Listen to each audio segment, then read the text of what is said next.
Eu sei que muita gente acha estranho quando conto que cheguei até os 39 anos sem nunca ter namorado, mas é a mais pura verdade. E não é porque eu não senti vontade, ou porque meu coração nunca quis alguém, é porque a vida sempre me puxou para outros lados. E, no meio das obrigações e da luta para sobreviver, eu fui deixando de lado essa parte de mim, como quem guarda um sonho numa gaveta e, sem perceber, passa anos sem abrir. Minha vida sempre foi aqui no interior, vendendo na feira, ajudando meus pais, cuidando da minha filha e tentando, de alguma forma, trazer um pouco mais de sustento para dentro de casa. Eu nunca tive luxo, nem viagens, nem presentes caros, mas aprendi a valorizar o que é verdadeiro. Um sorriso sincero, uma conversa boa no fim da tarde, o cheiro de café fresco pela manhã. Foi por isso que, um dia, quase sem planejar, comecei a gravar meus vídeos, mostrando meu dia a dia simples, minhas mãos cortando verdura, minha voz contando histórias,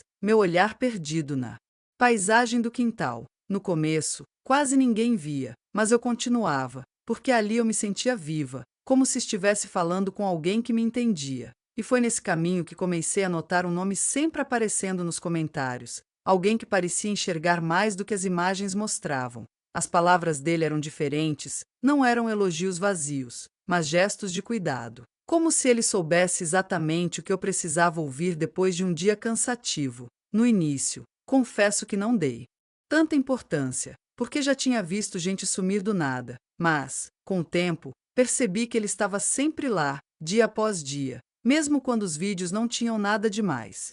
E de algum jeito, aquilo foi me tocando, como se alguém estivesse batendo de mansinho na porta que eu tinha fechado pro amor. Até que um dia, sem querer, falei no vídeo sobre como a vida era mais leve quando a gente tinha com quem conversar. E, no mesmo dia, ele me respondeu algo que ficou na minha cabeça até hoje. Você merece ser ouvida todos os dias. Foi nessa hora que eu percebi que talvez aquela gaveta do meu coração estivesse pronta para ser aberta outra vez.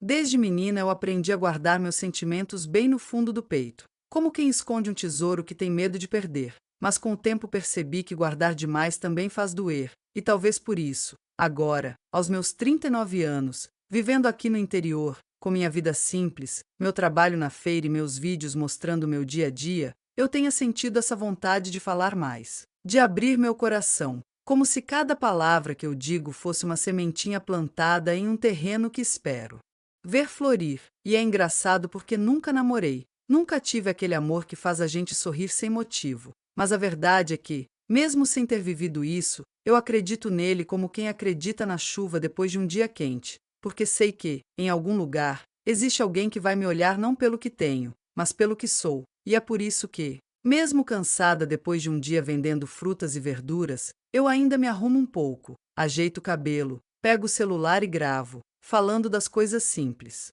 Da vida na roça, do cheiro do café fresco, das galinhas no quintal, das histórias que meu pai conta no fim da tarde, porque talvez, no meio dessas palavras e imagens, aquele alguém me encontre, talvez veja em mim não só uma mulher que vive longe da cidade, mas uma alma que carrega carinho de sobra para dar, porque eu sei que o amor não precisa de luxo, ele precisa de verdade. E a minha verdade é essa, um coração que espera, mas que também se prepara, que sonha sem deixar de viver o presente, que acredita sem perder a fé, e que um dia, quando esse encontro chegar, vai saber que valeu cada espera, cada silêncio, cada dia em que parecia que nada mudaria, porque tudo vai fazer sentido quando eu puder dizer que ele chegou, não como um raio que assusta, mas como o sol que nasce devagar, iluminando tudo de um jeito que nunca mais vai deixar a gente no escuro. Desde que comecei a gravar meus vídeos mostrando minha vida simples aqui no interior, eu nunca imaginei que isso fosse me trazer não só um público que gosta de me acompanhar, mas também alguém especial que, aos poucos, foi se tornando parte de mim. No começo, era só eu, o celular antigo apoiado numa xícara, gravando minhas manhãs na feira, o cheiro do café passado no coador de pano, o barulho dos passarinhos e aquele jeito calmo de falar que é só meu. Eu mostrava o quanto é difícil acordar cedo, montar minha barraca, enfrentar o sol quente, mesmo cansada, continuar com um sorriso no rosto. A vida nunca foi fácil, mas eu sempre tentei mostrar a beleza nas coisas pequenas. Foi assim que ele apareceu. Primeiro, apenas mais um comentário tímido, elogiando minha coragem e simplicidade. Depois, passou a estar em quase todos os vídeos, sempre com palavras que me tocavam. E eu, que nunca namorei, que sempre vivi cuidando dos meus pais e do meu filho, sem tempo para sonhar com romance, comecei a sentir algo diferente. Ele prestava atenção aos detalhes, notava quando eu cortava o cabelo, quando minhas mãos estavam mais machucadas do trabalho, quando eu falava mais devagar por estar cansada. E, sem perceber, comecei a esperar por ele, a procurar seu nome nos comentários antes mesmo de responder qualquer outra pessoa. As conversas que eram rápidas se tornaram longas e, de repente, eu já estava contando sobre minha infância, sobre os dias de chuva em que a barraca quase voava, sobre as vezes em que vendi pouco e tive que improvisar o jantar com o que tinha. Ele ouvia tudo como se cada palavra fosse importante, e isso me fez sentir vista de um jeito que nunca havia sentido. Eu comecei a sonhar com a ideia de tê-lo aqui, sentado na minha cozinha, tomando café comigo, ajudando a cortar o bolo de fubá, rindo das minhas histórias e olhando para mim como se eu fosse suficiente. E, quanto mais eu pensava nisso, mais meu coração batia rápido. Hoje, eu percebo que, sem querer, fui abrindo a porta do meu mundo para ele entrar. E, mesmo sem toque, sem abraço, sem beijo, já existe um lugar só dele dentro de mim. Desde que percebi que ele não era só mais um seguidor curioso, mas alguém que parecia olhar para mim além da tela, comecei a sentir uma mistura de medo e esperança que eu nunca tinha experimentado antes. Medo, porque minha vida sempre foi marcada por ausências, por esperas que não se cumpriram, por portas que se fecharam antes mesmo que eu tivesse coragem de bater. Esperança, porque, de repente, parecia possível que alguém me enxergasse como eu realmente sou. Não só a mulher cansada da feira, mas também aquela que ainda guarda sonhos escondidos no fundo do peito. Comecei a reparar nas pequenas coisas. Quando gravava meus vídeos, meu tom de voz mudava sem eu perceber. Ficava mais suave, como se eu estivesse conversando com ele e não com o resto do mundo. As manhãs frias, quando o vento cortava o rosto e os dedos ficavam dormentes, pareciam menos pesadas só por imaginar que ele estaria assistindo, que veria o meu esforço e, de algum jeito, estaria ali comigo. Passei a me demorar mais para arrumar a banca, ajeitar as frutas com cuidado, não por vaidade, mas porque queria que, ao ver, ele sentisse orgulho.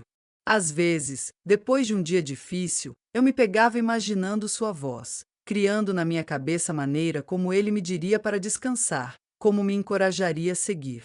Eu, que sempre fui acostumada ao silêncio, agora me pegava sorrindo sozinha, pensando em coisas simples como a possibilidade de caminhar ao lado dele até a feira, ouvir o som de nossos passos juntos no cascalho, dividir uma garrafa de água gelada depois de um dia quente.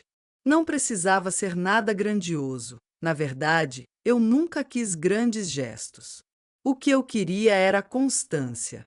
Um olhar que ficasse, uma presença que não fosse embora quando as coisas ficassem difíceis. E, talvez, o que mais me surpreendesse fosse como ele, mesmo distante, já parecia preencher um espaço que ninguém nunca havia ocupado.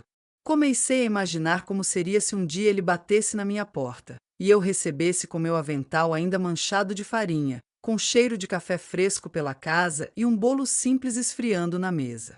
Nesse dia, eu não precisaria dizer muito. Ele já saberia que, para mim, aquilo era o mais perto que eu podia chegar de dizer fique.